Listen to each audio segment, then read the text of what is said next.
a little like bell noise, and then it's into the thing. Yep. That's what it was. And ever since I decided I didn't like that, it's just been like, hey, here I am. We're doing this thing. Blah blah blah.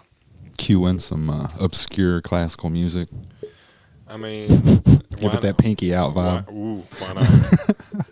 I mean, it's one thing. I like having like a really cool structured intro, but I also like just like winging it and be like, "Hey, everybody, what's up? I'm here at the place doing the thing, and this is who we got today." And it's kind of cool. And then I usually do the long one at the end, so people can be like, "Oh yeah, I guess I probably should feel bad for not contributing," or be like, "Ah, screw this guy. I'm listening for free because it's out here for free," and that's fine too. So whatever. I just like it because it's out there.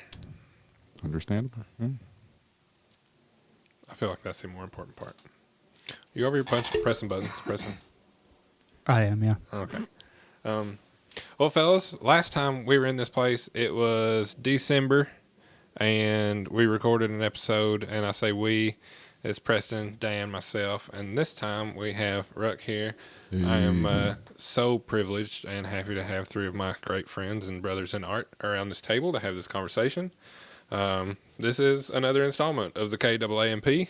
Thank y'all for listening, and we're going to do this thing. So, gentlemen, how are y'all doing? Swell. Dandy. Not too bad. No. I'm doing pretty good. I'm so happy to hear that.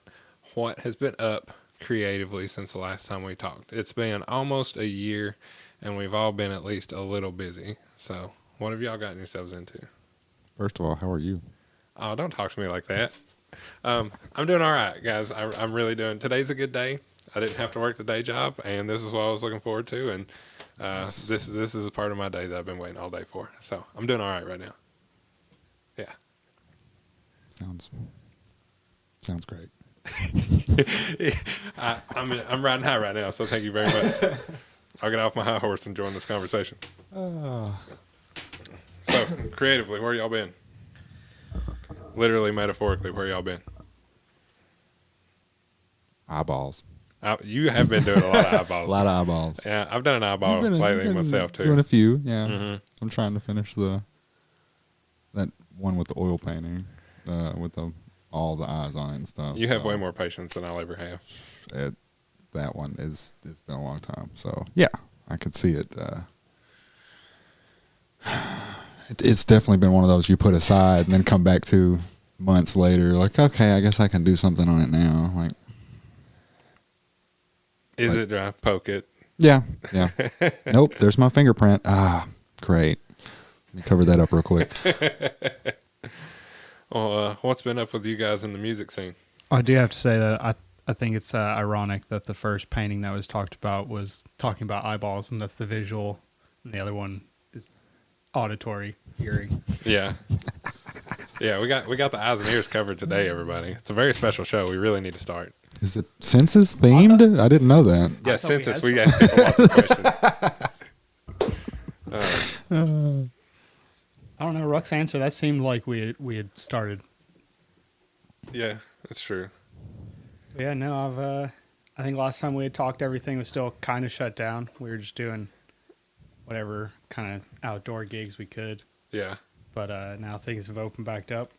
Been able to get a couple positions, fortunately, as things open back up. Doing some contract front of house work for some places in Gatlinburg and Maryville and all that. Awesome. What about you, Dan? I've been in a lot of places in the last year. You got a list? I know you've been all over the place.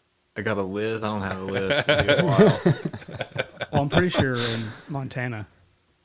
Montana, Wyoming, South Dakota, Idaho. Mexico, Arizona. That sounds like a list. Oregon. I don't. That's definitely a list. So, travel photography and wildlife. Lots of that this year. Not much music until lately, really. The outdoor live scene is starting to pick up. Or, I'm sorry, just the live scene in general, live music scene. From where it was, for me at least, this summer was pretty barren. So You had a lot of time to travel and take pretty pictures. Yes. Excellent. And do a lot of, playing with myself. Yeah. You run into any other cool people out there? Yeah, I met lots of cool people. Some old friends and some new ones. I didn't get to play any music with anybody. Is that a shame or no? It was okay. It was I stayed to myself a lot, mostly. Did you take an instrument with you at least? I didn't. Oh no. Yeah. How did that feel coming back? It's been good. Yeah. Refreshing. I was kind of. It's hard to adjust, really, from being on the road and on the go all the time and to being able to just relax. It took a minute to get unwound. It's kind of like jet lag. I was on the road this last time for 2 months, living out of a BMW 4-door sedan. Just running. Yeah, I'd say it's hard to cut off and get back to a place where you're Yeah, it's going to take a hot minute down the thinking. line. Yeah. There's a whole lot of driving. That idle time, driving around that much, is really what gets me. My brain either does too much or not enough, and I can't do, there's no in between. Yeah, it's hard for me to do a long trip. Just driving wise, if I'm riding, I can do that, but the driving gets to me. I love it. Really? I really do. Yeah. You like letting your mind wander. Yeah, and just getting caught up in just driving, especially at night. Open road, I could go forever.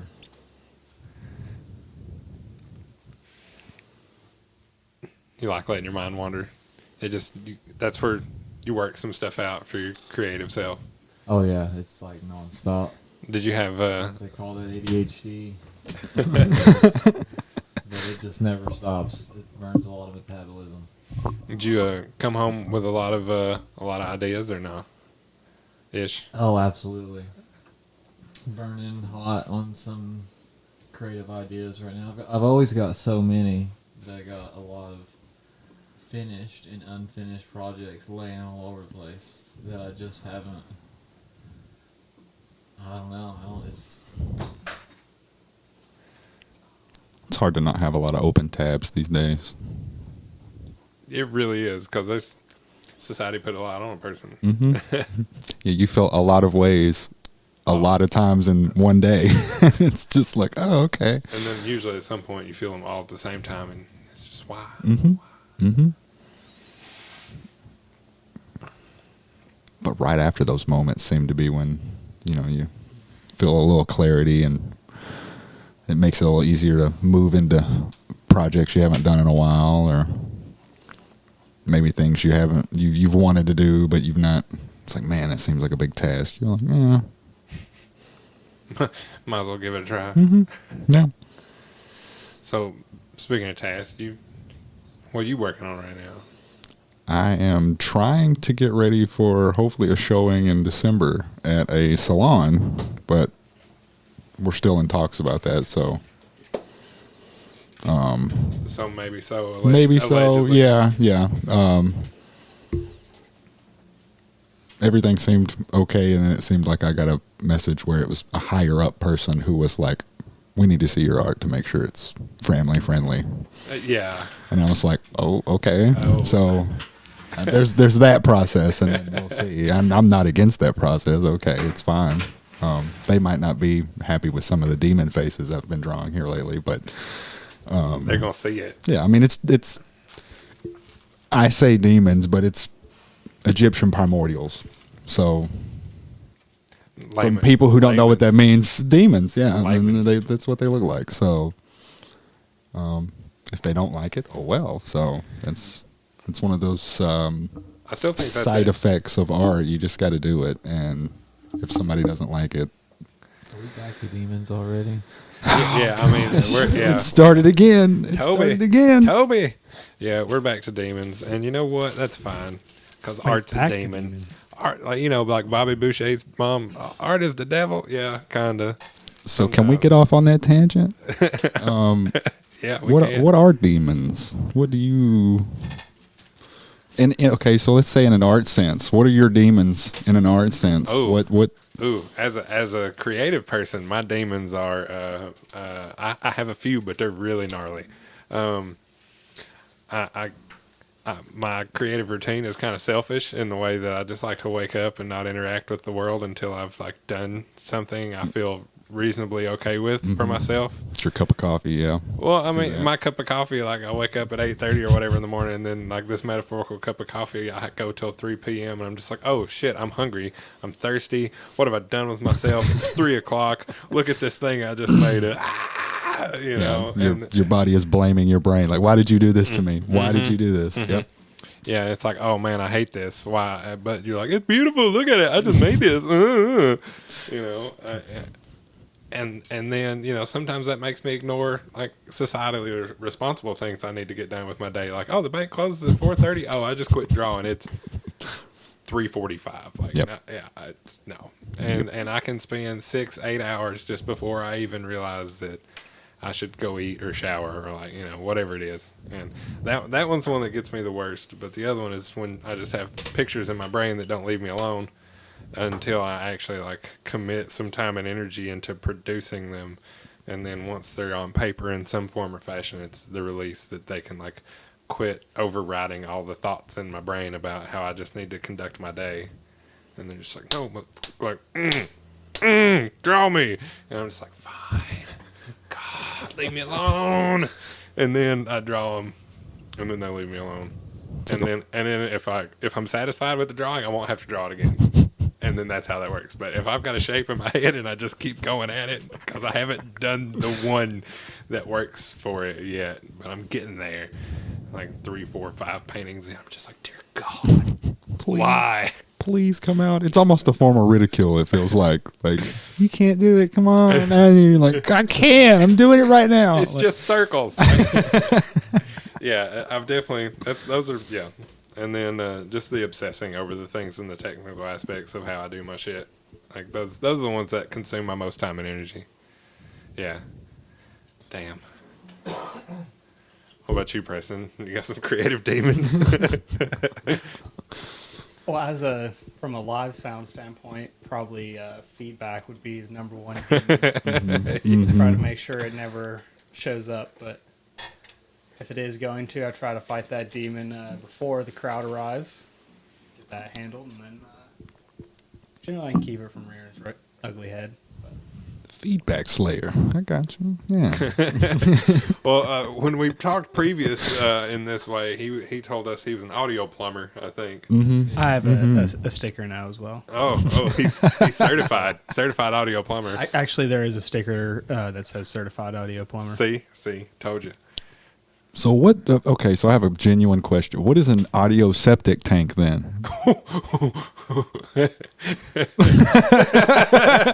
I didn't know I was going to hear that question today. I'm so excited. Well, I Where guess it's feedback demons come from. I would have to imagine that would be I guess more of like in the studio world being recorded because it's a storage system. That's the only audio storage that I could kind of think of would be. Like the Yeah, audio I like Mario. that. So in this instance, it would be this device that we're all plugged into now. Yeah, That Thomas is in control of, but lets me touch the buttons. I do let him touch the buttons. Speaking of what demons look like, it's probably like Koopa. I mean, maybe. Why do they have to look like little turtles with spikes? That's Cause, dude, that's why don't they crazy. look like cats? Why That's don't mean they as look hell. like worms? I mean, they can look like anything, really, because there's no like hard set definition for this. Yeah, I know. Unless you're like really theologic, but whatever. No, they're a big glassy, brawny red guy with horns that swirl up to the sky. That's what it is. Not so, yes, dark glasses. Has a mean old hand. But No, wait, that's the Loch Ness monster. I'm gonna need about 350. Dan, you got any creative demons? Things that keep you up at night? Man, I got a lot of them. I don't even know where to begin. Society is a real pain thinking about things you can't control. So we're shooting over the bow now. All right. Yeah, there's a lot of shit outside of one's control that is bothersome. Starts Keeps me up at night. Yeah.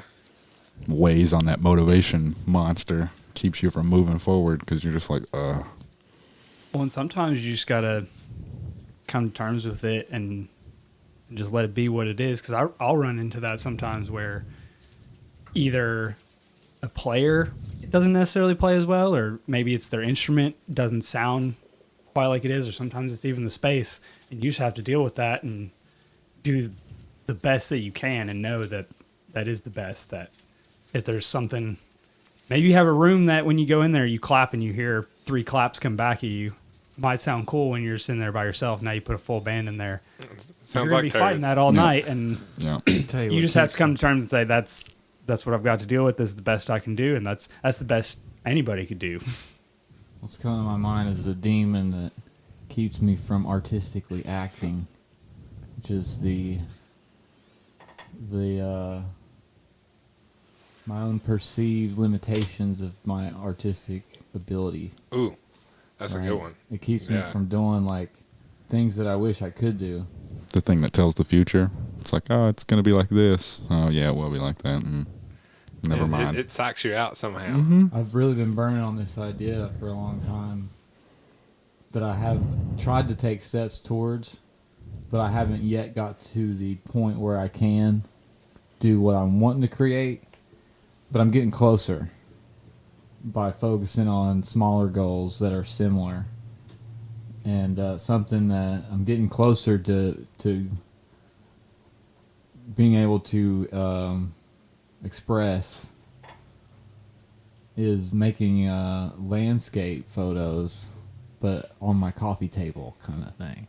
If that makes sense. Taking objects, and making it look like it's a scene, but it's used with everyday objects. Are you talking about like maybe resin pouring something like this, or is this? Using all kinds of mixed mediums. Okay. I've actually made some trees with clay, and I've got some lights that can imitate different things. So you But it's a work in progress because it's difficult. It's extremely difficult. It took me a long time just sitting there thinking, wanting to do that, and never even trying because of my perceived limitations. Like am not able to do that. You think you spent more time sitting there talking about how you couldn't do it for yourself than you've actually spent time working on it? Absolutely. But in that time, those demons that are saying you can't do that, you're not. You don't have the stuff. But that's you ain't still got you. the juice, the magic. That's the still you equipment. toying with the idea. Because if you weren't toying with the idea during that time, doing something at least a little bit productive with it, the demons wouldn't be like, "Nah, son, you can't be all." Mm-hmm. That's right, because there's a voice that rebukes that, and it's like, well, what if I do this? Well, Yeah. what if I try this? Yeah. What if I cheat this way? "Quote unquote" cheat Right. to make things work.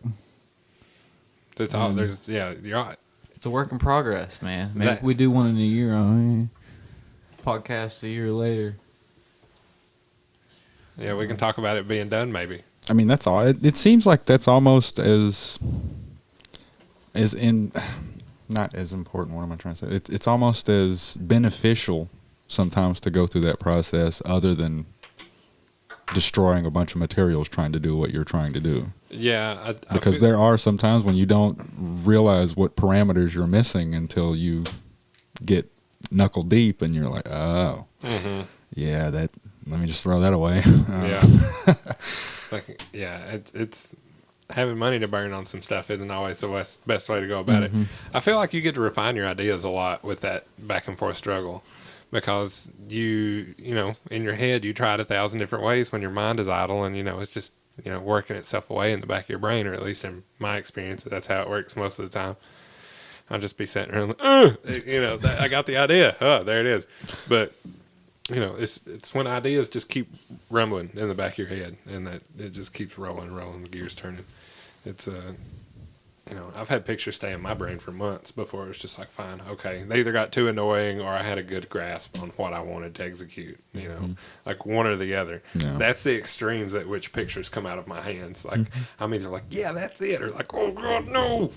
Yep, art diarrhea, or it's constipation. Yeah. There's no just a steady output.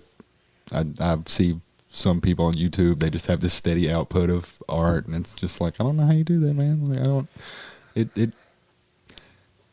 I guess that comes from a routine and organization, but I don't possess either of those. That also might be part of their workflow to do something bigger or something we don't see, because I feel like there's always, like, if people do something on a regular basis, it's just like super consistent. I always feel like they're getting in the headspace for something else different.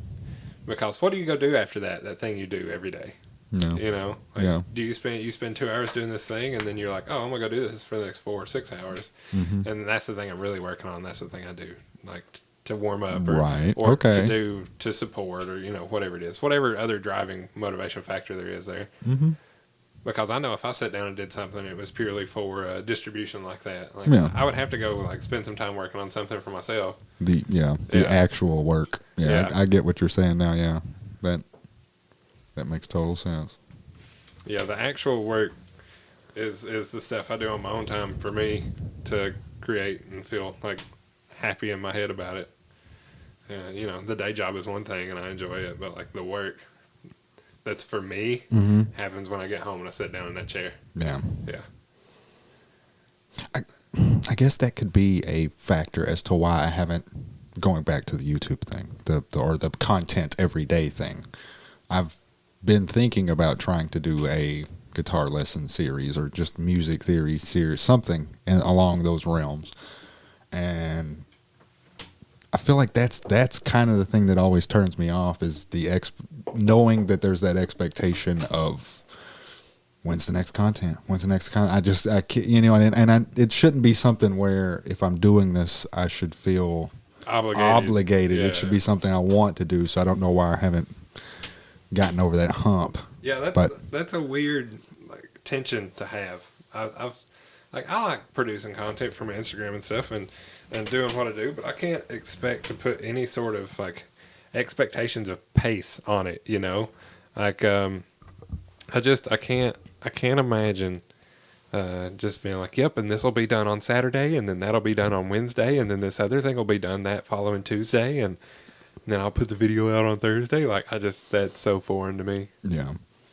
It really, really is. And like somebody that I look up to a lot when it comes to trying to do a guitar series, and he's a Knoxville native too. You might want to look at him at getting him on here. But Ben Eller, I mean, his lesson thing blew up, and but he kept it consistent. The weekend wing shop, every Friday he's releasing something. It's quality stuff. So that's a hard expectation to want to try to reach for. Yeah, YouTube is when you're not that motivated. Most watched platform. Yeah, by far. Being a creator is obviously something that's beneficial in the long run.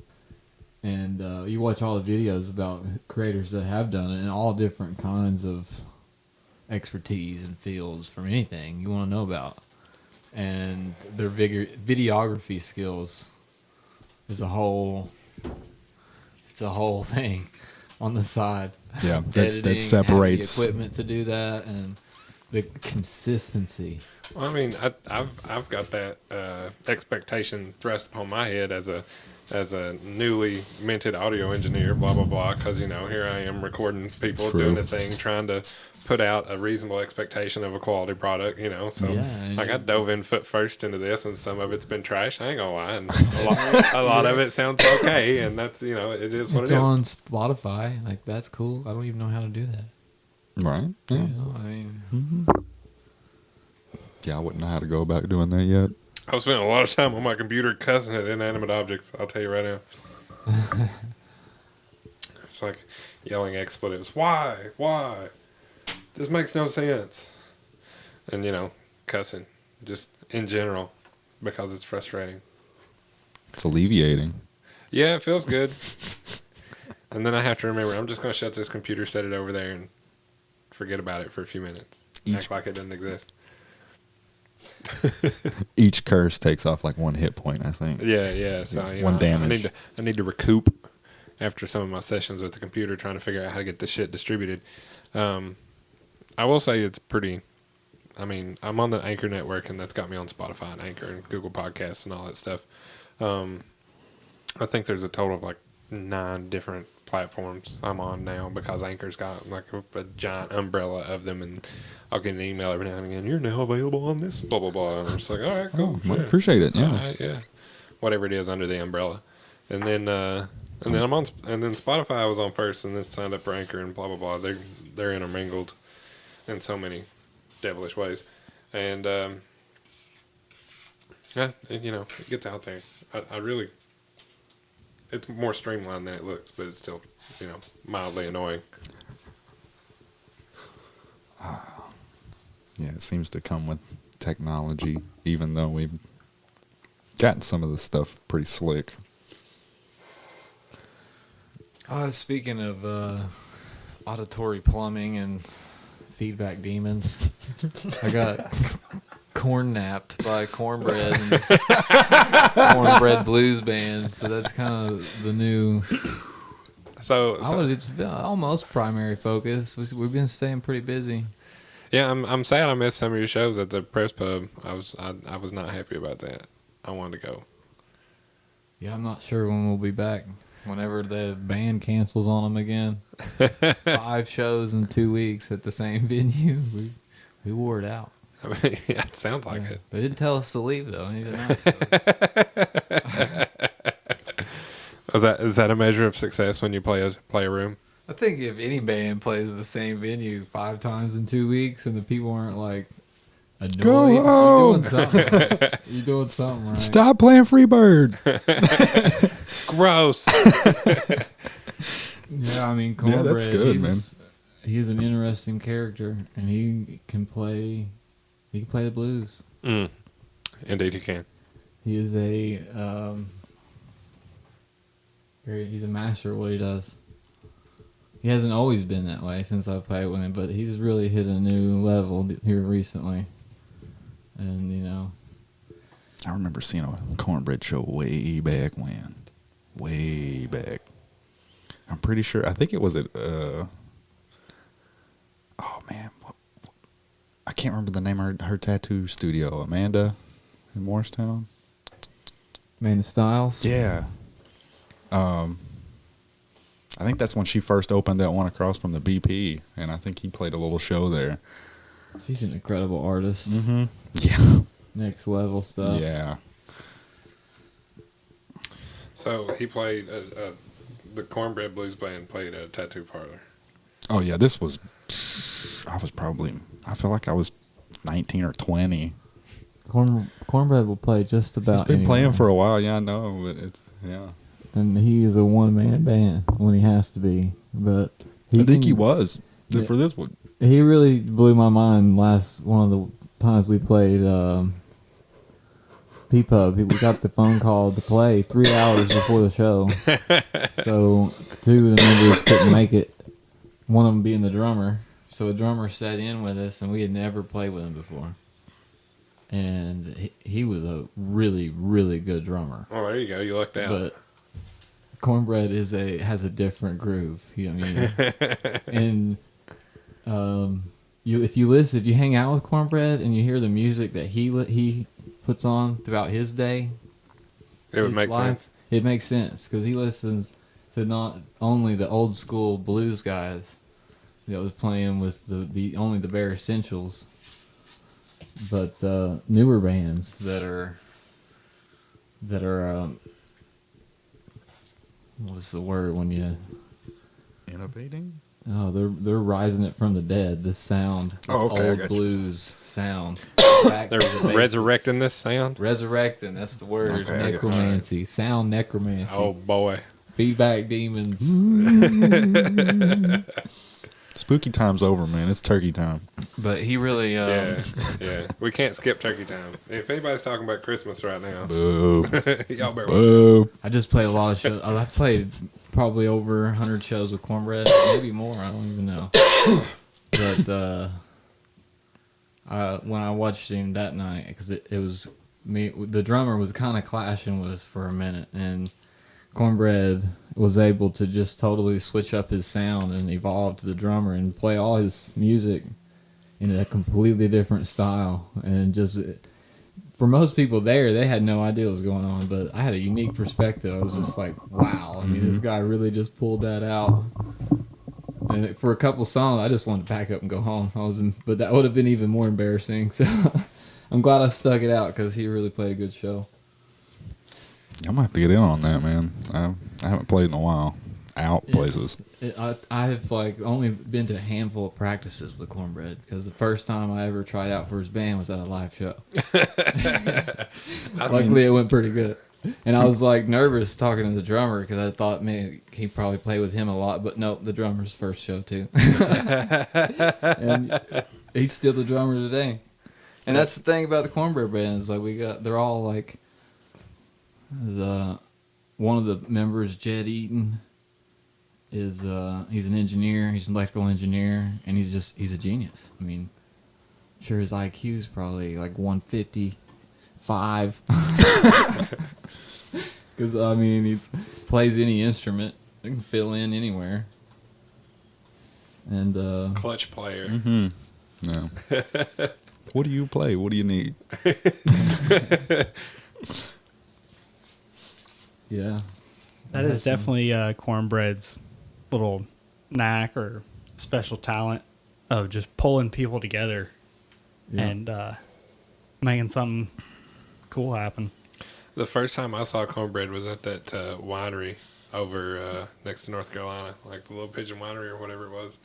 Do you remember? Me, you, and KT rode out to that show, and I painted that night. Right there off the interstate. Yeah, it's right there where a bunch of rafting is. Yeah, and zip line and stuff. Yeah, Yeah, Hartford? Those shenanigans. yeah, Hartford. That's it. Yeah, I think that's where we did that. Is that close to where we did the little art show? Yeah, real Selling close. art? Real Okay. close. It might have been the next exit up. The next one, I think so. Yeah.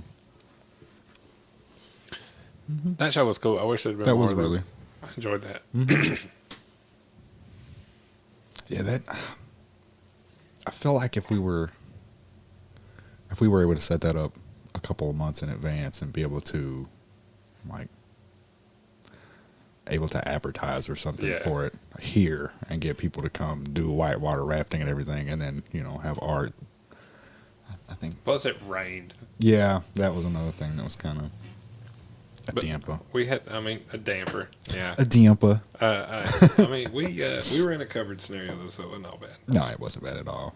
Move back a little bit and you're good to go. But that was really nice of them to do that for us. And we both made sales. Oh yeah, So yeah. it was That's what all I'm good. saying. Yeah, they were very gracious for letting us do that. So cannot complain at all. I don't know where the lighter ran off to. I think I'm just gonna burn myself if I try and light that. Wuss.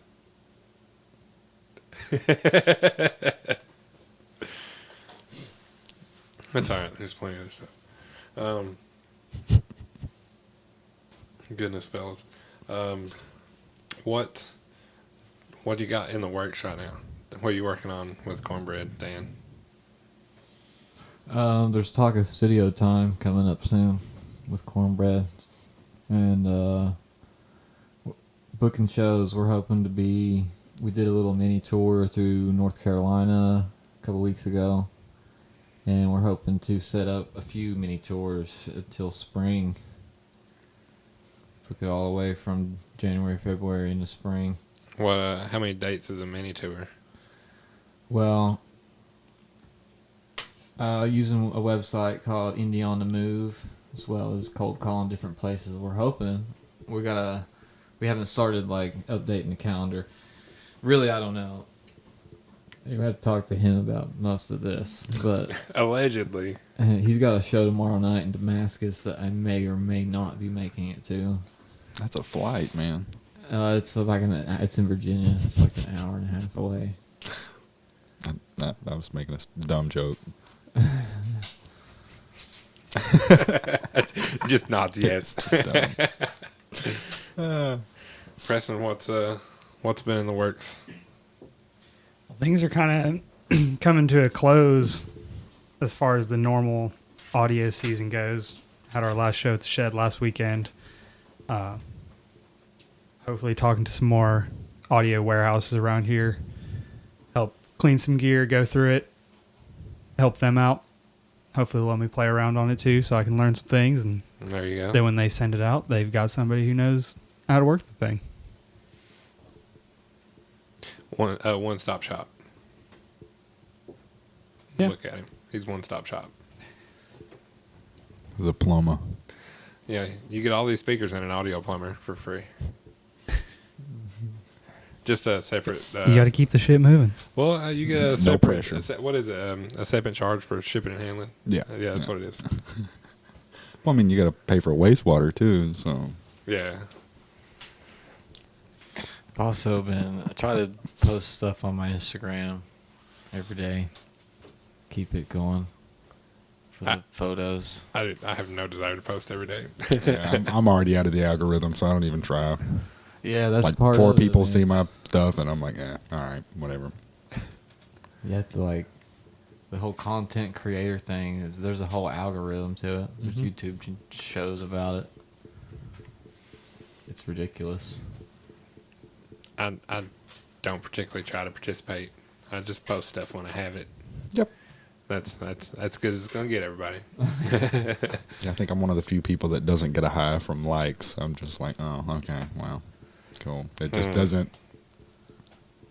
It never has affected me. It is. I feel like Instagram primarily is like a photographer's kind of network. It really is, It's yeah. a photographer's social media primarily.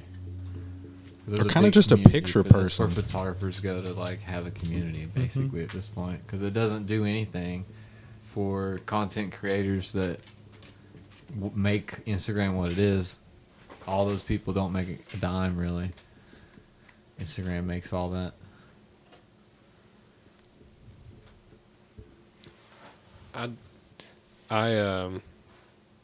I've never made a single penny from any of my Instagram dealings. I've never gotten a check cut from Instagrams. No sponsorships, No, nothing. No endorsements. No, and I'm okay with that. I feel like it's a moral high ground. And I'm beholden to no man and I'm pretty okay with that. here on my gold claim. Yeah, yeah, I'm okay with it. So is Mark Zuckerberg. Yeah, I guess so. You don't Yeah. care. No. Here He's we not go. programmed to care, but No, let's don't even.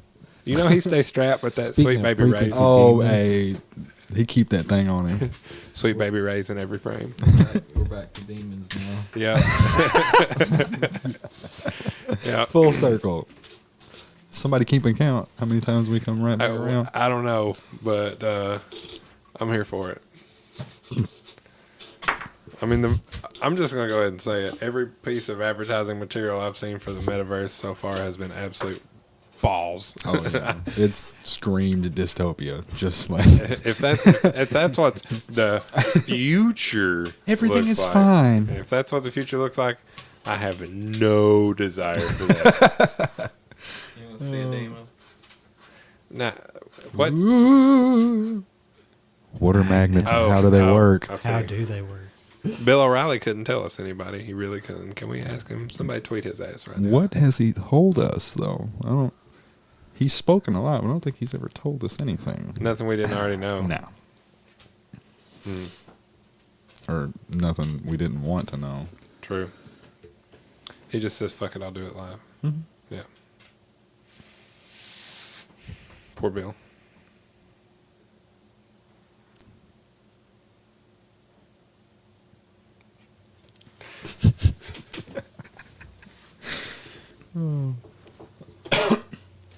So what do you have in the works, sir? I have to get the 900 follower raffle piece to the winner, and then I've had the luxury of being able to get a few things out of my brain the last couple months. I've completed a few paintings, or mostly completed a few paintings that I really needed to do, and now I can work on this series of retro automotive inspired panels. Very nice. 70s and 80s outrageous like race car paint jobs and like lowrider shit and you know, like drag race cars and all those kind of things with flashy metal flake and bold colors and like doily overspray and you know all that stuff, like all the crazy stuff from the 70s and 80s, like thick bold stripes on trucks and stuff, you know, all that. So I'm gonna paint a bunch of panels that look like that, and I'm gonna try to do some actual pinstriping on those panels to push myself more with pinstriping, and then we'll see what happens. I'm gonna try and stay away from like my super geometric psychedelic stuff for a little while and try to do some more colorful, like more realism based things with those inspirations. So should be fun. I'm excited. I got a lot to play with. I got a giant crate of magazines from that era at home on my table in the living room, and I'll just like grab one and flip through it and like be like, oh yeah, that shit right there. And 4 more pages. Oh yeah, that shit right there. You know, 6 more pages. Ah, look at that. You know, and so I've got a lot of inspiration to juggle, and it's cool. It should be fun. It should be bright. I may or may not make it glow in the dark. I haven't decided yet, but you know, I easily could because I'm pretty good at that. You do that. Yeah. I'm pretty good you at do that stuff. But yeah, that's where I'm at. That's what I'm going to try and work on as far as I can push it into the next year. Just cause I want to. There's a lot of variation to be had, so I don't want to just like make 3 pieces and then be like, all right, well, I'm done. So I don't know. I might make a body of work about that. Yeah, that'd be cool. That's what I'm thinking. Very nice. I don't have any shows in the works, but I do have art up at Pour right now. So if any of you listeners are out there at Pour downtown, that's my stuff lit on the wall. Look close. It's kind of dark in there. Bring your own black light. Yeah, bring your own black light. It has BYOBL. poor lighting. There is poor lighting in Pour, and that's my art is not conducive. It's I'm not their not fault. familiar with Pour. What is that? Pour Tap Room. It's a bar on Jackson Avenue. You actually pour your own beer. I pour. And you like pay by the ounce, I believe. Yeah, that's a Sounds like Kramer idea. it's pretty Build your own pizza. it's a pretty cool spot. Oh my god. Ruck, really crank that handle, Ruck. Like No hands drink today. wow. Ruck's wrestling with his microphone There we stand. go. Yeah, it's a cool spot. The owners like my artwork. They gave me that little inspection first off. They're like, can we see your stuff? Because sometimes we have to tell people no. And I'm just like, yeah, sure. So I sent them my Instagram link, my website, and all that stuff. They're like, oh, okay, yeah, this isn't too dark. Cool. I was just like, everything's black. Just little dots, guys. Dots and Just little- shapes. Yeah. Dots, shapes. A lot of layers. Yeah. But I do like the pieces that are down there on display, so y'all go check them out. Very nice. Yeah. So what are you, Preston, doing anything super creative behind the scenes right now? Not really. Kind of putting an end to things. Like I said, we're done at the shed. This coming week, I gotta take the speakers down. They're gonna be down for all of winter. Aw. But hopefully next year we're gonna get some brand new ones. And looking forward to that process of building a new system and see what we can really push out next year. We're supposed to have, I think, around 50 shows, which is the most that they've ever had out there. Gnarly. And, Very nice. we do have some shows on the inside. Different engineer. Normally the monitor engineer, when I came on board, he runs the indoor shows.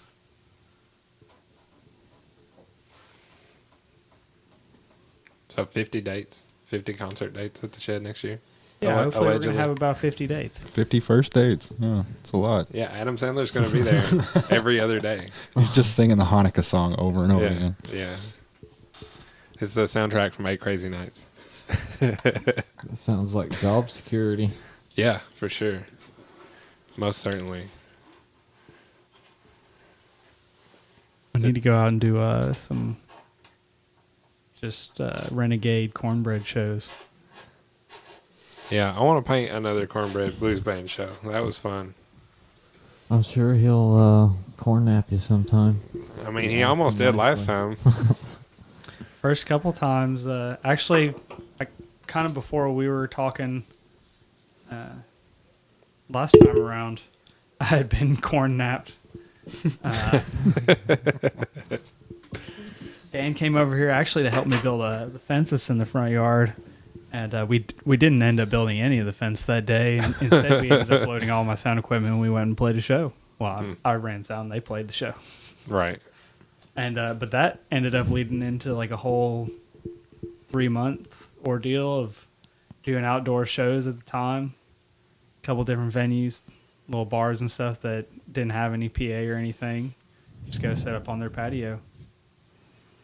And it was pretty cool to have everybody come up and say how it was nice to have people out here doing live music because it had been a minute. long enough at the time.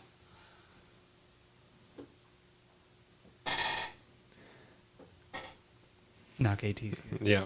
So you're backing down the driveway. But the Cornbread Blues Band shows are a lot of fun because you never know what you're going to hear. I don't ever know what's going to come out of that man's mouth. I really don't. Like, everything he says next is always a surprise. I don't know. It's just me, but you never know what's going to come out of that guy's mouth. He's got some good stories. I've heard a few, but I assume there are many more that I have just absolutely no clue. Whole discography. Yeah, dude. I mean, come on. He's got to have it. There's no way he doesn't. That was actually my suggestion for his album title, Stories. He didn't like it.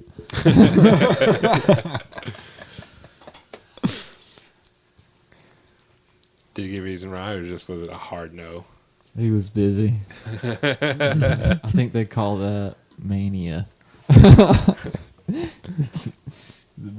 don't know. I mean, I don't think I would disagree. No.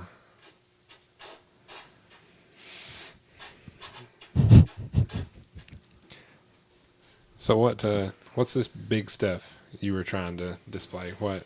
I know it's a secret, Ruck, but the art you're trying to display at that alleged show, the new stuff. Oh, what is I How secretive are you right now? I mean, not very. Just haven't put it on social media.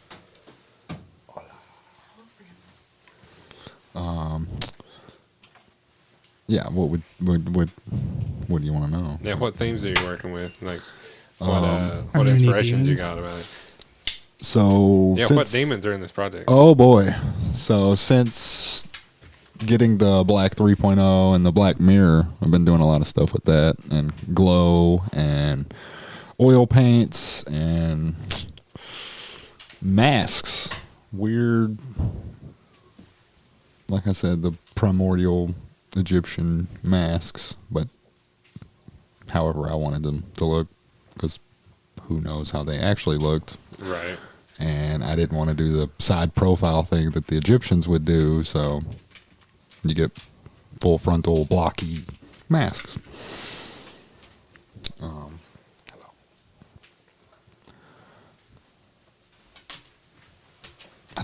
Right now I think there's 4 of them. I've seen those. They're really cool. And, They're made on plaques, right? 3 of them are. One of them is on just a canvas, and I tried using the glow over the black and a stencil to give a very specific pattern behind the mask, and then when you put the black light on it, the mask will drop out and go away, but it'll have the void there. What is the Black Mirror for? So Black Mirror is the shiniest, darkest black paint there is. Oh. It's solvent based, so it reeks pretty bad. But it's nice enough that maybe 45 minutes after you put it on, the stink goes away. So it's like once that first layer hardens, you're good. So what does it look like? I mean, It looks like black water. huh. Like if you put it on this, it would be a black shiny representation of this, like black, like a mirror of black. Basically, that's what it's premised to use over mirror. So you would just buy a mirror and then paint that over the mirror. Interesting. in a couple of layers, and you would have a Sounds black like some mirror. occult stuff. That is very occulty, yes. Crowley had one, if I'm not mistaken. I'm and- sure. Yeah. That All the was- cool kids. Yeah. I'm sure Lovecraft had 4 or 5. So Here we are. Okay, I'm about to say it. back around to it. We're here. Yeah, Demons I ain't again? gonna say- uh-oh. Now we're conjuring them. We're like, Well, nothing All on the needs table is a shaped like a sacrificial star. virgin The and, table is round, but we ain't got nothing arranged on the table, so I think we're okay. Yeah. I don't I think did that- see a Ouija board in the back of somebody's car the other day. I did. I was leaving the Market Square garage, walking back to my car, and I was just like, huh. And it was on the rear deck in the back, like between the rear speakers. I was like, oh, okay, that's cool. Write them a little note for their windshield wiper. You don't want them demons, and just fold it up in there. You know what? Somebody should do that. They really, There really we go. should. Oh, and now there's. There it is. Oh, baby, look at this quartz sphere that just suddenly Fully appeared inside my reach. protected. Ooh. really cool. Mm. Quartz. You got the triangle power over there. You got a quartz skull now, Dan? I feel like I should be. All these things just manifested onto the table. You got to do some kind of crazy kata first, though. I felt like I was doing the Power Rangers when I was holding it a certain way, like morphin' time. I should insert the riff here that I don't have. Yeah. 2 of these have come to me, or come with me. They have really helped me rock front of house. Rock front of house, huh? Yeah. Which ones? This one and that? Those 2? Ah. The skull and some very shiny Labradorite. Labradorite, That- yeah. That's a big old chunk. You just like take that out of your pocket and you're just like, all right, I'm ready to work. Like slam Kind it of. on the table. I pulled it out of my bag and I set it out. And That's like possibly the coolest rock I've ever seen, man. You've seen a lot of rocks lately, Dan. I have mountains. Yeah, big rocks. well, and that's what that one kind of reminded me of. You know, I was actually in Yellowstone when I actually had just left Yellowstone when the whole Gabby Petito thing was going on, and when I was up there before I heard about it, I had thought I'm gonna go south through the Grand Tetons and check those out, but instead I went west. And I shouldn't have. If you're ever going out through there, out west, and you can, go south. Out of Yellowstone, go south. Okay. Go into out west that way. Don't go through Utah and Idaho. Just flat. Yeah, don't do it. Yeah. Too flat. It's too flat for sure. But Yes. there are a lot of Yes. hawks and predator birds in Idaho, I mean, there's so much open land. It's perfect for them. and there's one place in particular that is the largest, quote unquote, concentration of them in possibly the world. Definitely the U.S. Bonk. So it was prime for taking pictures, is what you're saying. Absolutely, I got a lot of pictures of hawks. Got tired of taking pictures of hawks. But I'll tell you what was wild. It was like apocalyptic, seeing all the smoke from the wildfires everywhere. And as the thing is, like, at one point, twice actually, I was like, I'm gonna go get some pictures of the wildfires, and I couldn't find any fires, man. You're All just the- driving, couldn't find any fires. careful about closing the roads off, and especially to the point of updating the GPS system on Apple. Oh, you for know, real?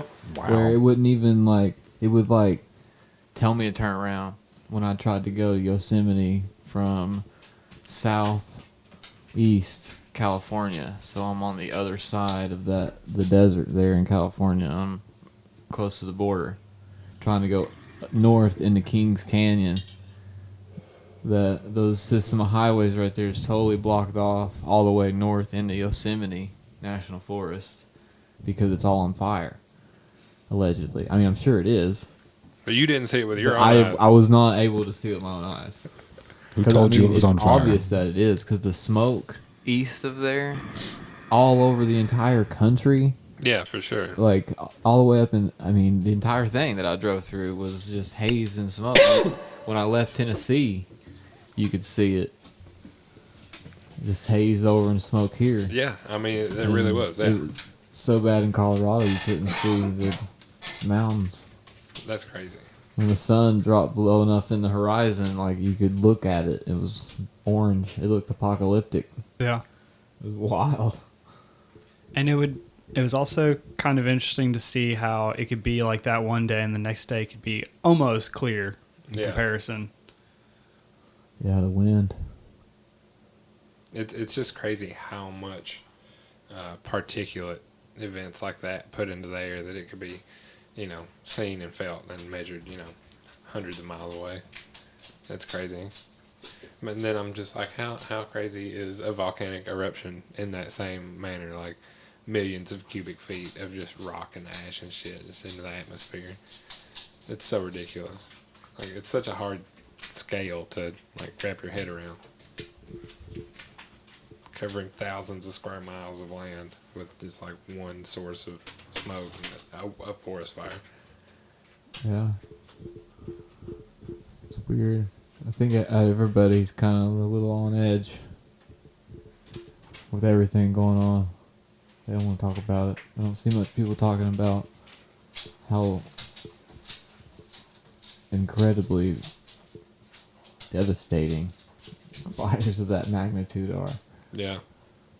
And I never hear about the Siberian tundra being on fire. It's like 11 million acres had burned. And was that all like formerly permafrost? Because a lot of that's been going away too.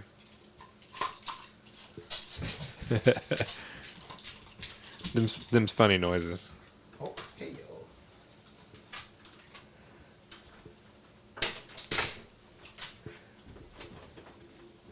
There's a dog demanding attention.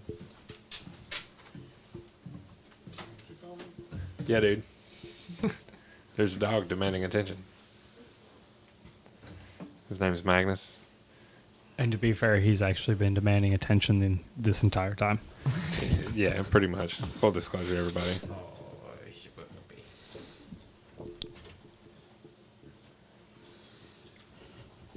What you can't see is vigorous pets of a very large dog. That's what's happening in the room right now. What happens if we put mirror black on him? Ooh, he probably would. I don't even want to say. You're definitely not supposed to put that on your skin. Definitely not supposed to put that on your skin. It specifically says that don't paint your nails with this stuff. Like, don't be stupid, please. This is going to be in contact with your skin. Don't do it. For real? Did they legit say don't paint your nails? Yes. Yes. I think it's actually on 3.0 too, because I mean, why wouldn't you want a bunch of carbon on you? Like, right. Is it similar to like the gold leafing materials? No, So- this is like carbon. I don't know if it's nanotubes or what it is, but it's like a layer of carbon, a thin layer of carbon that self-levels. Dang. So it just is matte, and it's the most matte black you can. That sounds way fancier than 2.0. I guess. I mean, it doesn't smell like cherry, so I don't know if that's as It's true, fancy. Preston, it's true. 2.0 Black cherry? did. Is that what it was? I think one of them smells more like coffee. One and two both smell like one's kind of like coffee, and the other one's like black cherries. And then This one just, if it has a smell, it's just plastic or something. I didn't really. Not. so I'm not happy, Stuart. So if we're on that note, I got some feedback about the unicorn milk. Shit sucks and it's overpriced. Boom. Boom. Hardcore to the Unicorn point. milk? Unicorn milk. So it's a paint that is supposed to. It's a top coat. You can put it over whatever you want, and it's supposed to make it sort of what's the word? Iridescent. The base is not near as transparent as you would think, so you really got to like thin it out a lot. And I don't think it works as well as advertising states, because iridescent is a hard look to get, and they say iridescent. If it said iridescent like finish, I would be more happy with that advertising. I mean, it's a cool product, but it doesn't live up to one's expectations based on the advertising. And I'm okay with it because it still works really well, just not at what it's supposed to work as. Unicorn milk. Yeah, and it's like $40 for a vial of it. That's like the pill bottle size.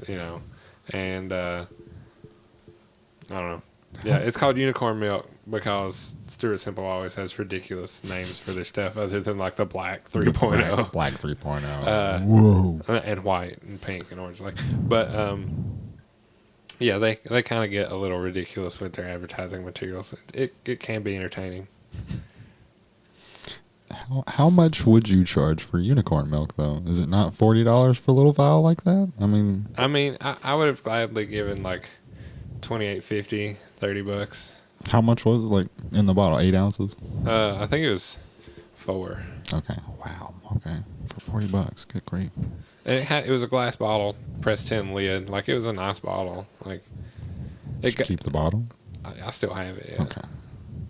Yeah, I ain't mad. I just didn't know if it was like reusable or something. It came in a milk carton. Like, the packaging for it was, in school when you got the pop top, like cardboard plastic, or the little half pints. Yeah, that's what it was in. So I had to pop that bitch open and pull it out, and there was a long like thing with it, elaborate story about unicorns and whatnot.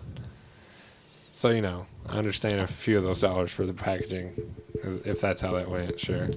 At least it wasn't just the paint in the carton. Right. In a plastic bag. Like, here you go. Yeah, I mean, it was well presented, I'll say that, which is generally in their wheelhouse, so that's cool. Well, the Black Mirror being a beta, it was just in an aluminum can. Here you go. No instructions, no video online. Here you go. Try it out. All right, well. Don't touch it, though. Yeah, please don't touch it. Don't inhale it. Don't let it touch you. Do not lick it. Is it kind of like, is that what happened to Spider-Man to make Venom? Is that the... It touched him once. Probably the same thing. It touched him once, and then it covered his whole body, and then he got really upset. That's Conspiracy theory says that he touched it. So. Well, but we can't act that's like neither here nor there. A predatory alien amoeba couldn't like be forceful against some peaceful person. man. Oh, what's this? They can have a mind of its own. Don't act like they don't want to eat people's faces, because it does. Speaking of which, the new Venom movie's pretty good. I saw it last weekend. Did you? Yeah, it's good. I like it. For a PG-13 movie, they used the one allowed fuck perfectly, and I'm proud of them. Very, very proud of them. Woody Harrelson as a legit crazy alien being is pretty good, and I like Woody Harrelson, so I was happy that he got to play such a fucking ridiculous character. I like Woody too. It's just funny he's kind of playing himself. Crazy guy. Yep. Yeah, it's great. Yep. It's awesome. But it is kind of short. It's only 90 minutes. Sad. I don't know. It's an effects heavy movie, so whatever. Yeah, I that's. can't hate it. That's the thing. Like I hate making the comparisons, but comparison to like the Marvel, the Avenger movies and stuff like that, that's just so much, so long, so many convoluted stories going on. Like, who knows, but like they're so long. Like, I don't know. I feel like you want that with like Lord of the Rings because it's like a continuous story, but with the Avengers there was so many pieces and it's just so hard to cohese all that together if you're jumping into that from no knowledge at all. Yeah, it's hard to cohese if you just jump in somewhere. Okay, so that guy can do that. Wait, hold on. Okay, so this is happening. So, yeah. I feel like no matter where you fall into that, you got to go forward and backward at the same time to figure it out. There's no other way. You got to plug into the Matrix. It's the spiral. Oh, you never unplug from the Matrix. Don't buy that crap. There's no such thing as outside the Matrix. Although the most comprehensive way, if you do want to get caught up, is on Disney Plus. You can watch it in chronological order or order that they were released. And if you go, it is nice to go through the storyline in order. But now, as new movies come out, they're inserted into the middle or somewhere into that timeline. Yep. Yep. But you can do it. They got like 15 movies now. Wait, who can do it? What you talking You can do it. You can watch them all. You got this. about? I've seen most of them. I'm just saying, like that was just a comparison. Oh, I Like, got you. like those long 3-hour. Yeah, I prefer those movies. Really? Yeah, I don't want to sit around for 90 minutes. That's just not the payoff for me. Like I really want to get into that. So give me like 2.5 hours, 3 hours. Dune was a pretty cool movie. I watched What was it? last night. Dune. Oh, I haven't seen that. Oh, either. buddy. Yeah, I want to see that. Yeah, I It watched is it. long though. I was like, It's 2.5 hours. And that's my wheelhouse right there. I like longer movies. But the thing is, as soon as I said that, it ended like 5 minutes later, and I was like, man, Dang, it's a long movie. it ended where it could have started, you know. That's where the next one's gonna start right there. They're doing the It's first called book in Beach. Yeah. that, actor, The man, next one's the water. that actor plays in another movie called The King. The king. It's similar in weird ways, but it's a good movie. It's based on a true story. Where can you find that thing? I think it's on Netflix. The I King. watched it like last year sometime. The King, about it's really good. I don't want to butcher it, but it's the same guy who plays whatever, like the chosen one guy in the Dune movie. Timothy Chalamet. Timothy. Is that how you say his name? Timothy Chalamet. Yeah. I hear a train. I'm just gonna let everybody know. I hear a train. You probably hear it too. I don't know why this popped into my head. I guess because he said king, but have you all seen, I think it's called The Kingdom on Netflix? No, I haven't watched that. It's like feudal, I think it's feudal Korea. Like 16, I guess feudal period Japan, but Korea Yeah. is where this is based. And,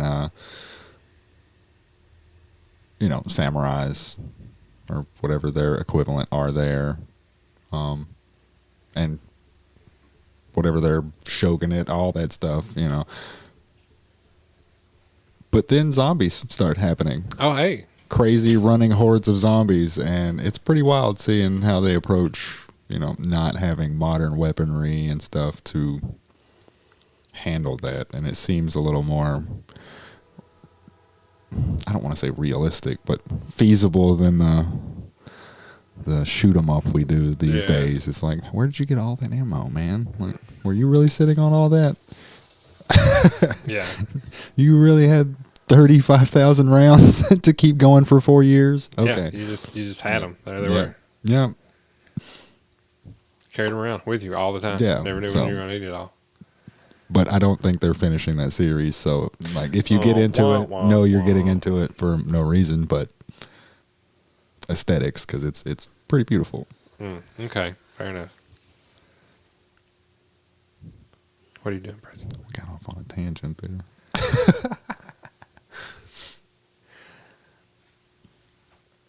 I mean, the new season of Baki is pretty good if we're talking Oh, about boy. that Netflix Oh, stuff. boy.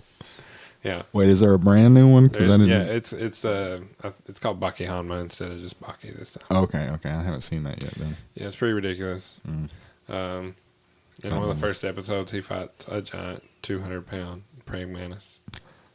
I'm not even kidding. Oh, I love it. He spars with a mantis. It's great.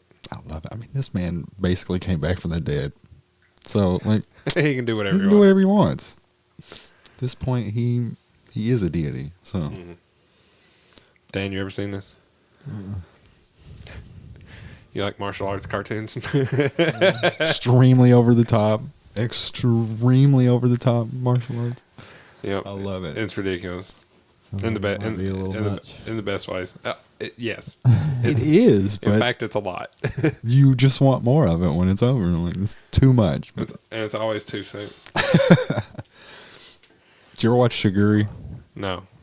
That's another good one. That's actually, you can find that for free on YouTube. But it's another one that they didn't finish. Ah, Yeah. shame. Absolute shame. They never finished anything good. Hannibal, that series that they were doing with Mads Mikkelsen, I watched every episode of that. that was so good. I think I've got the first 2 seasons. I think there's 3. I've watched every episode of that. Yeah. Yeah, I've seen every episode. Yeah, I don't know. Allegedly, I don't own them.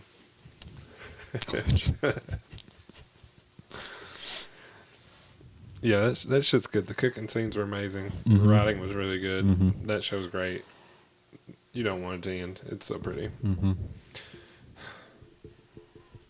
I just get frustrated when good stuff like that ends. But you know, if you really want to like stick to stuff on TV for like years and years, you really just need to watch like Power Rangers, because that shit's been running for like 30 years. Power Rangers, yeah. Is it still on the air? Oh yeah, brand new ones. Different theme.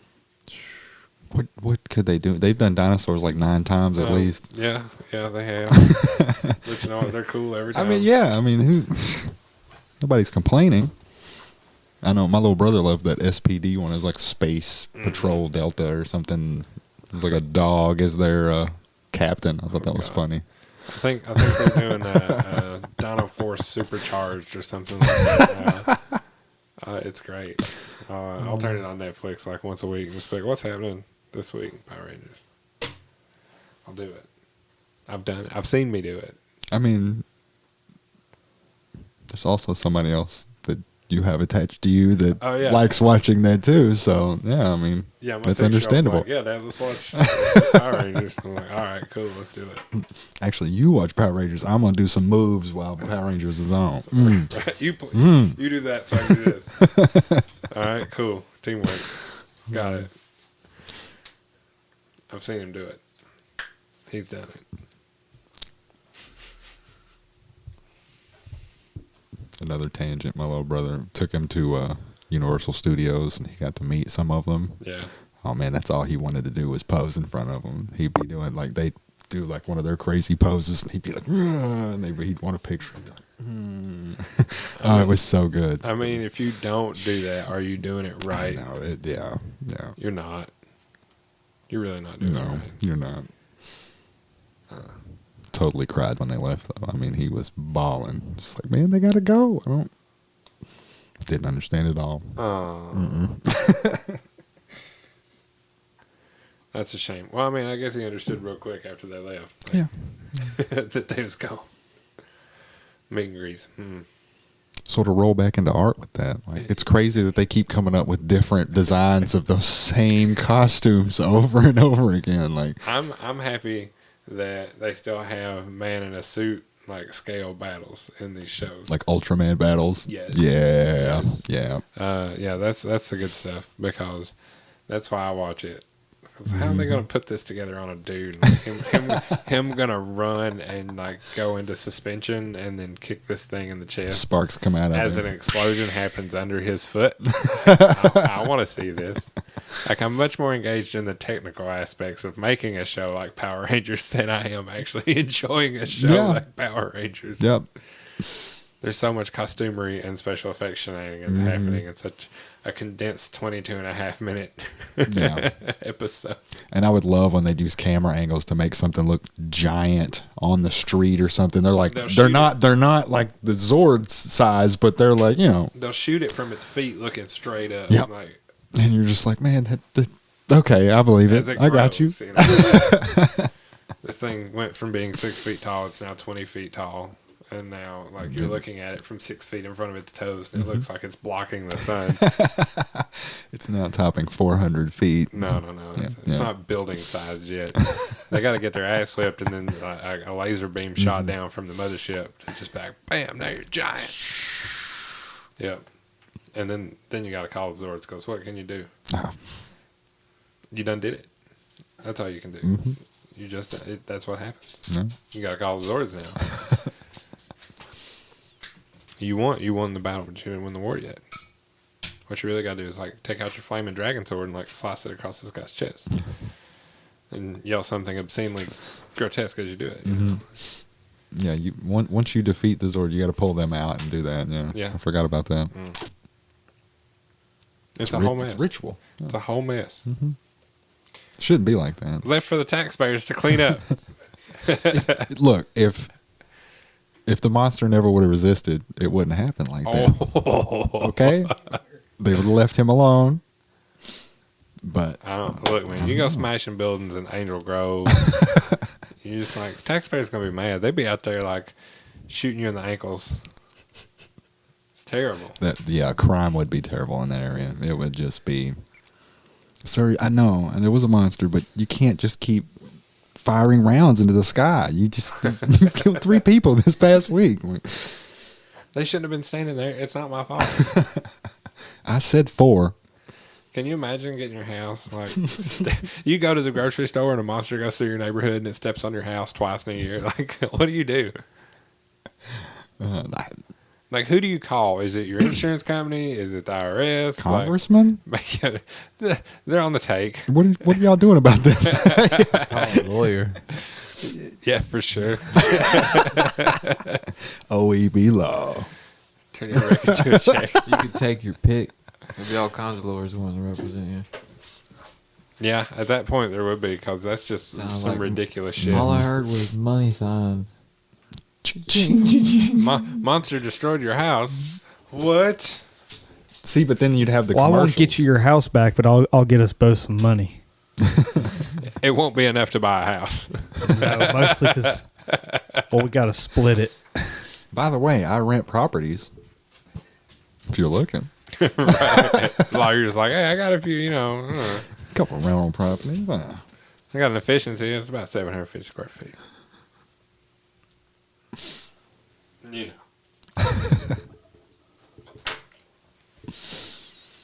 Sly dog. What a lawyer that would be. I'd be pissed. I'd probably move out of Monster Alley or Tornado Alley. Like, I don't. Well, at the point that they've already stepped on it twice, what's the chance that they're going to do it a third time? If you move, you might just pick the wrong spot. Or you've been lucky enough to be out of the house the 2 times it's happened. Third time's the charm. Ooh, valid point there. What's that sound? Do you hear that? I don't know, honey. What could it be? I don't know. Don't worry about it. Maybe it was a train. And then all of a sudden, squish. Squish, yeah. I think it's very likely to happen a third time, Preston, considering it's potentially already happened, twice. I think It happens every week. I mean, yeah. that's a hard statistic. It's at least 52 times a year? I think and the rampage lasts about 18 and a half minutes. You know what a tornado can do in 18 and a half minutes? What could a monster do in 18 and a half minutes? We may never know if we're not a citizen of Angel Grove, California, or wherever it's at. I feel like it's in I California. think it's California, yeah. I think I'd call a lawyer. I agree with Dan. That's the play. For sure.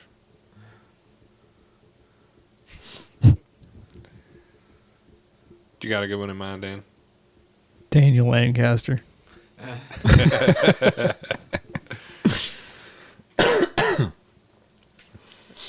He also plays saxophone with Cornbread Blues Band. Oh, okay. And it's full-time lawyer, part-time lawyer at all? Oh, he's actually a lawyer. Oh, okay. He's Cornbread's lawyer. Oh, so Cornbread knows this guy real well then. Oh yeah, they've known each other since like grade school. Oh my Oh, God. That's great. That for some reason that does not surprise me at all. He's an interesting character as well. Oh, I would assume. If he's known Cornbread for that long, he's got to be some kind of wild himself. He let me touch his saxophone one day, and Dan looked at me like, "How are you touching that?" I didn't know it was a forbidden thing. Oh. Touching another man's bitch whistle. I can't believe that. Ooh. Whoa, now. Yeah, the first time I met him was at a show that I played with Cornbread at P-Pub. First show at P-Pub, Cornbread. First time I met the sax player. And he didn't know I was coming, but he had his like sax sitting up there in the middle of the stage, so I had to like move it. He freaked out. He didn't know I was in the band. He didn't know I was playing. He thought I was just some guy. Oh, that's good. Well, Dan, you can't really blame And him. it turns out I was just some guy in a band. So how'd that blow over? Like, how long was that conversation? How long did it take him to figure out you were there to play that night? I mean, I think Cornbread stepped in. It's like, it's cool. I know this guy. He's with the band. And so, what were you doing with it? Were you like just moving it around, handling it? I think I was actually handing it to him. He actually asked me to touch it, essentially. Oh. Well, there you go. Give him permission. Yeah, I mean, that's Consent. I couldn't figure out where to grab it, and he kept being like, no, no, no. I was like, I don't know. Next time, just jam your arm in the hole. Hand it to him. It's the old claw dip in somebody's drink. Just clunk. my God.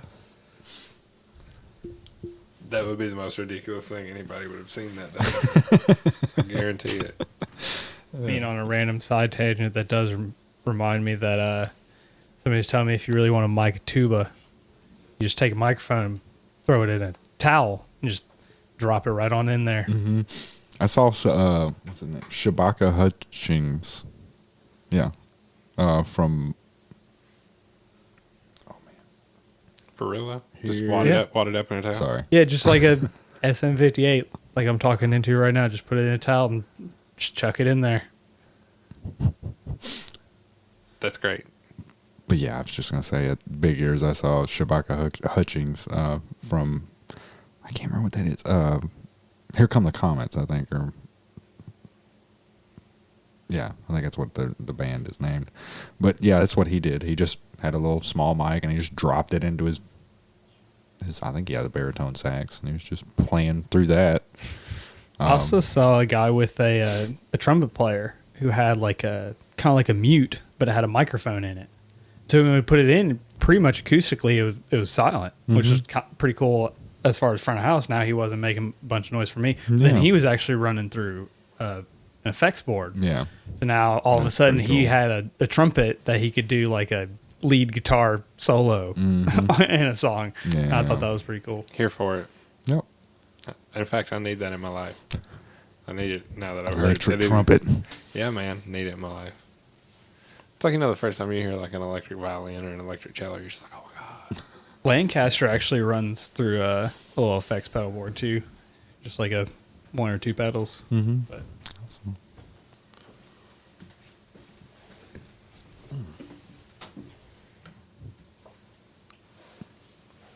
Something I wish I was more versed in is the effects aspect of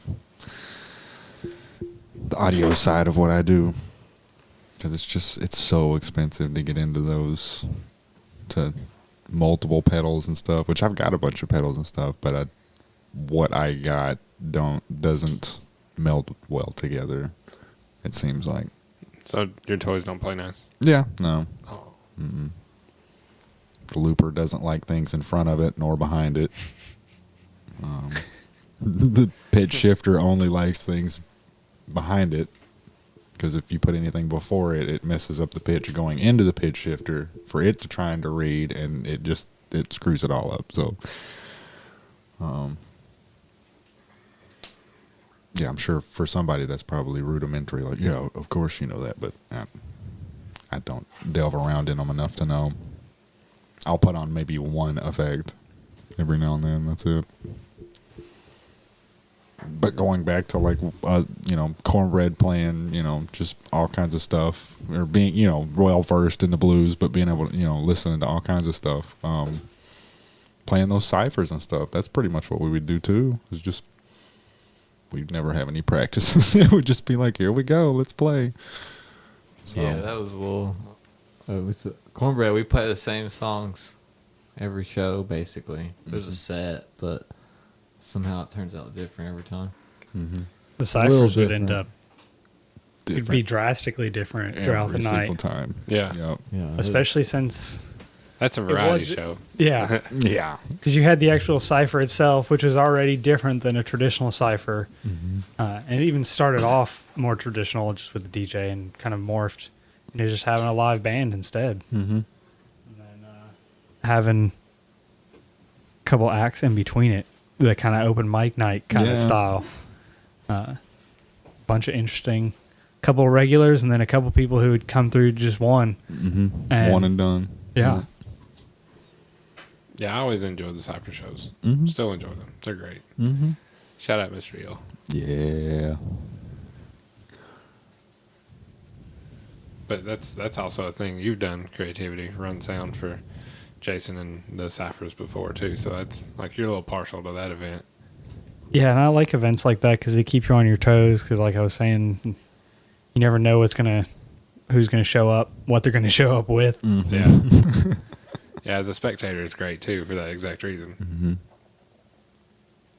Definitely is great for learning how to do vocal EQ and gain on the fly. Because luckily, I figured out that having two microphones helps, but they don't always switch off like one, then the other.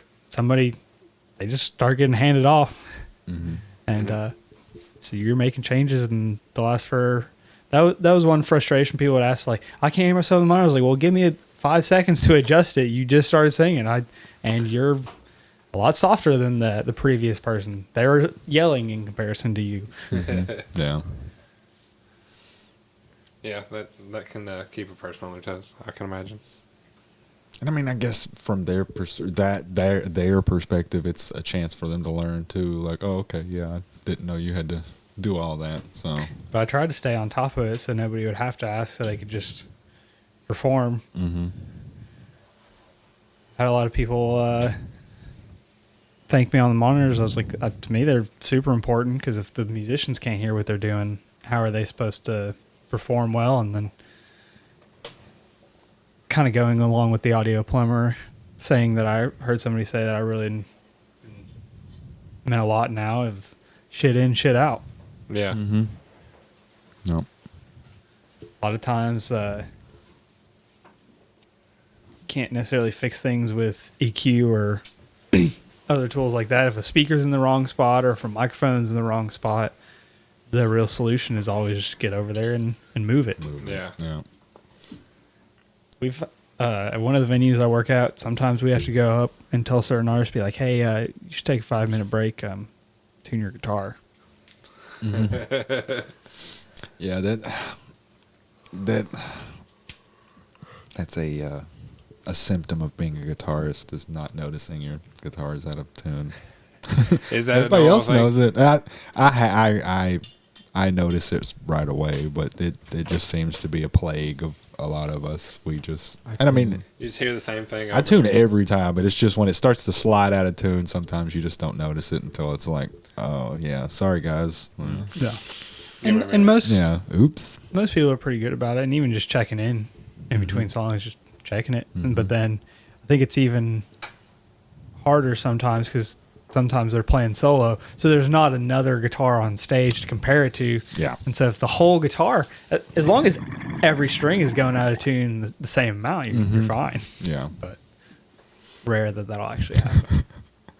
Get that Jimi Hendrix effect, or that Eddie Van Halen effect. You're playing like a quarter down, not quite a half step down. Either one of those is a compliment. Very much so. Yeah. I've discovered that is a fun part about running cover bands. We've had like a Van Halen and a Journey and all these really iconic bands, and then all the cover bands were really good. Yeah. You have So to. now be. it's I feel like. sitting out there, and it's the next best thing to sitting there and mixing a Van Halen show. Right. Yeah, I do believe David Lee Roth toured with a tribute band for a little while and sung lead singer for him. Like he must have had a grand old time. I mean, I've heard some people say that. I mean, sometimes cover bands are better than the original band, because they sat there and they learned all the songs and Find them and just yeah. Got them nailed down, tight. So what are y'all listening to right now? Listening to. I've found this group called Format. They put out stuff on Spotify. I've never looked into if it's a person or a group of people or whatever. But it's electronic artist, number 4, and then the letters MAT. Mm-hmm. But they're cool, electronic. I listen a lot of synthwave and electronic music and shit when I'm trying to like just sort of zone out or do stuff around the house and stuff like that. Mm-hmm. If I'm driving around. Another group called Fetty Cougar. Yeah, I know. Fetty Cougar. That's pretty good. One of the things that's been really funny about doing the podcast is like Spotify analytics will tell me what my listeners are listening to sometimes. And all those suggestions are absolutely ridiculous. Like, hey, they change every time I go look, so, whatever. But I'm just like, oh, okay. That's on the list today? All right. Yeah, all right, cool. And then, I got my go-to selection of hard rock and heavy metal and shenanigans, classic rock that I normally listen to anyway. So, and then, like shout out 90.3 because I listen to them a lot in the car. Like I enjoy the college radio station. Yeah. Shit's tight. That's my official review. Mm-hmm. Oh yeah. They Always a played one of the variety. best best bands to ever exist, Magnolia Motel. You're right. Yeah. You're right. Yeah. Yeah, I That's hear right. Magnolia That's Motel well on there done. every now and again, and it's good. It's good to hear that stuff It's on a the good radio. stuff. Good stuff. Yeah, it's a solid radio station. Allegedly, I'll have Benny Smith on here at some point. Whenever he gets things settled down at the office, I guess things are all over the place right now. Mm-hmm. But yeah, he's going to be a good guest, and I'm excited to have him at some point in the Yeah, future. that'd be nice. Be a good addition. Yeah, he'll be a good one to add to the roster. I think he's got a unique point of view on the creative scene around town, to say the least, or at least somebody at the radio station does. Mm-hmm. Yeah, somebody, I would hope. So, what did you listen to on this vast journey across the American landscape?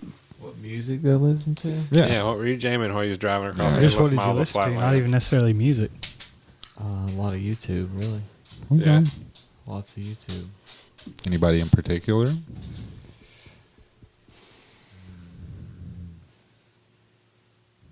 Or any sort of subject matter. Research any conspiracy theories? It's okay if it's K-pop, man. It's A fine. lot of it was watching travel YouTubers to Okay. research where I'm going to go next, where I'm going to camp at. And there was a lot of different ones from different locations that I was at, different regions.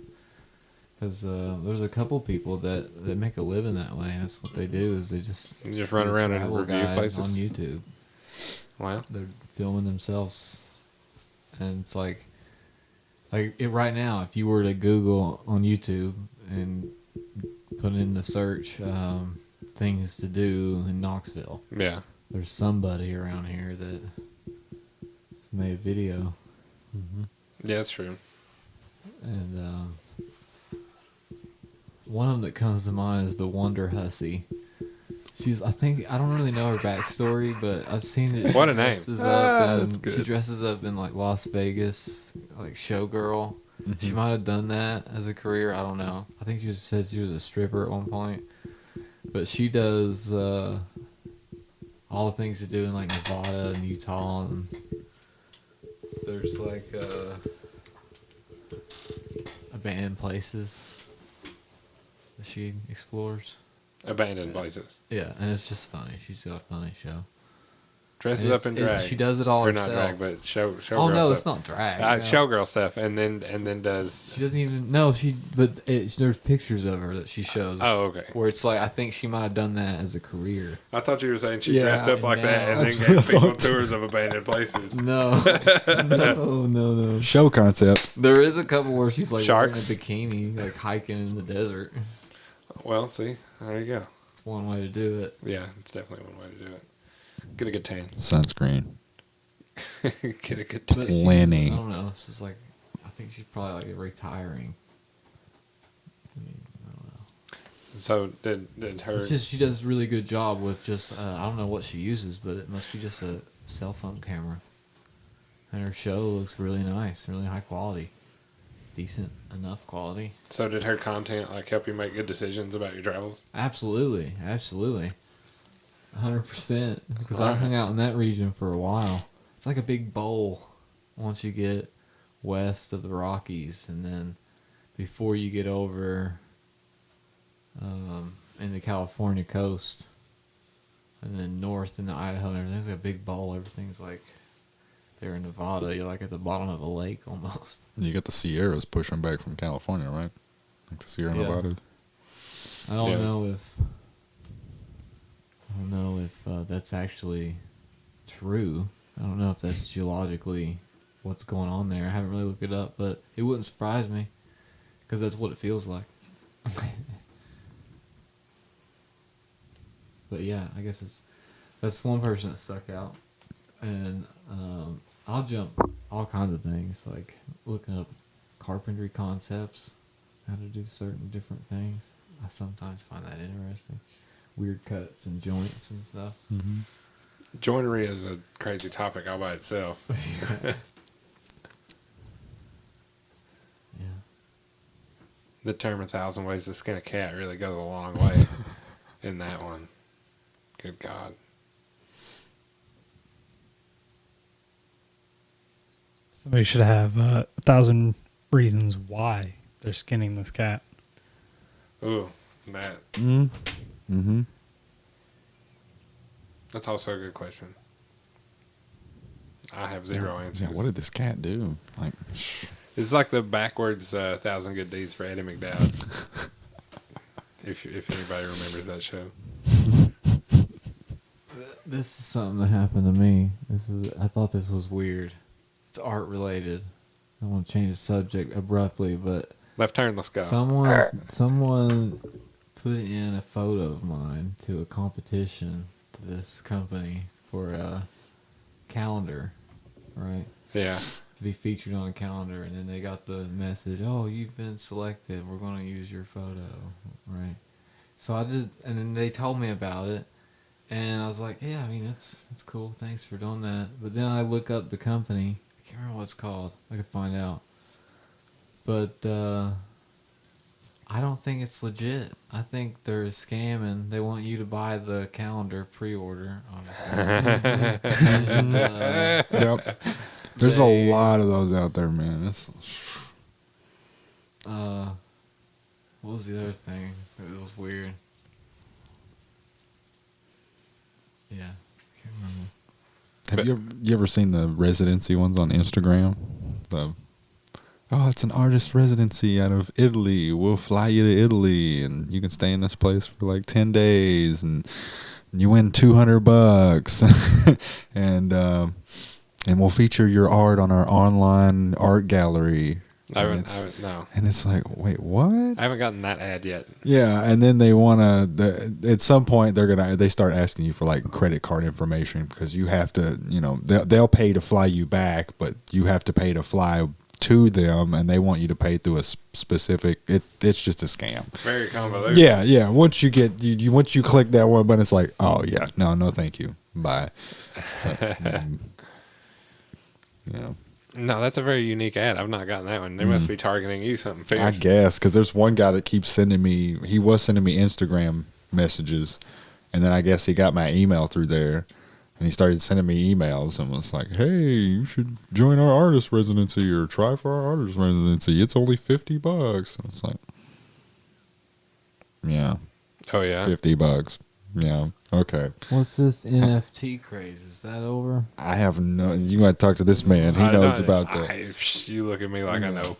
The nasal free Watched a tokens couple or whatever it's called. videos I don't on know. that. I mean, I get the concept now, but Yeah, I mean, they're just, they're weird digital things that you have a certificate of owning as a piece of digital thing. It's not a crazy concept.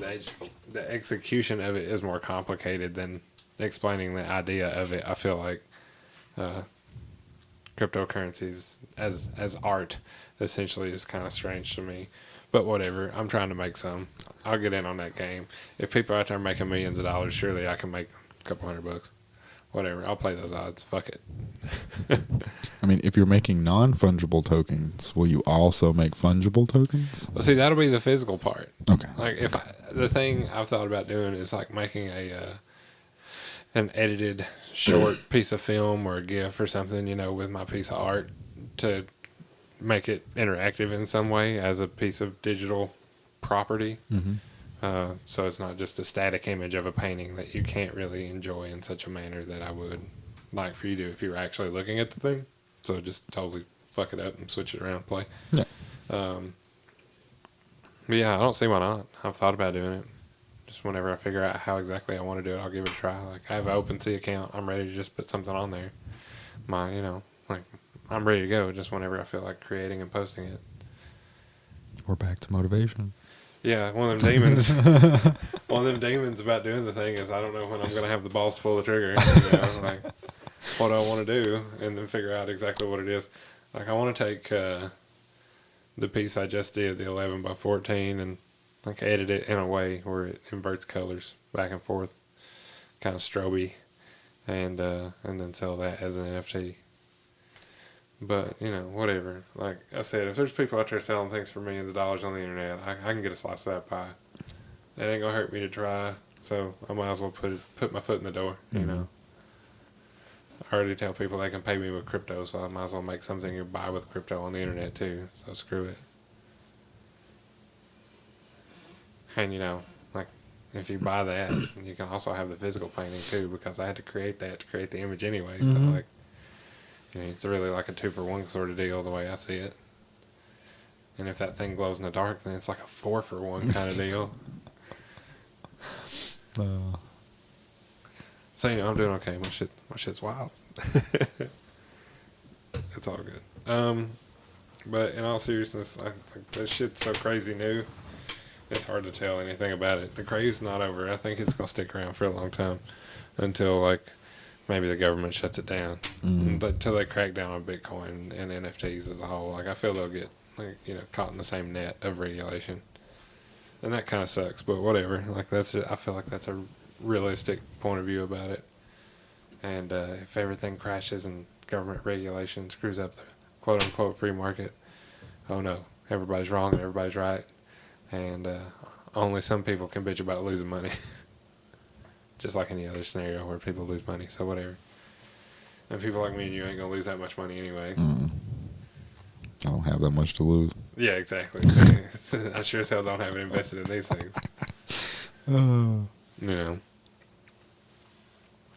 So the dichotomy of it just kind of cracks me up too. Like it's so strange to me to sell somebody a purely digital thing. Mm-hmm. Like I'm so used to having tangible things. I've sold like PDF portraits and stuff that you could download from my Etsy before, but I guess I had a physical connection because I went and took the picture myself.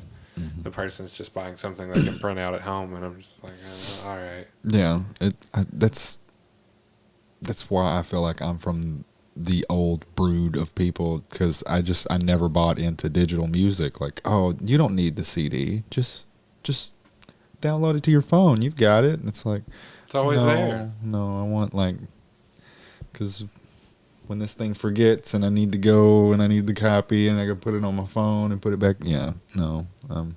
The CD player in my car don't work. Makes me sad. Mine doesn't have a CD player. You just got that aux input.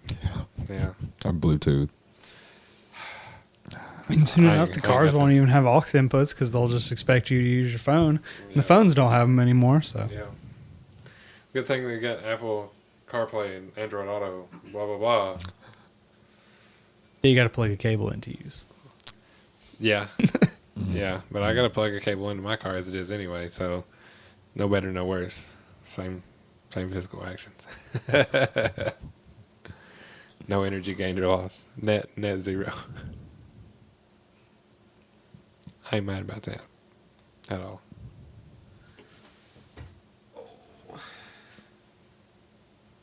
You all right, Dan?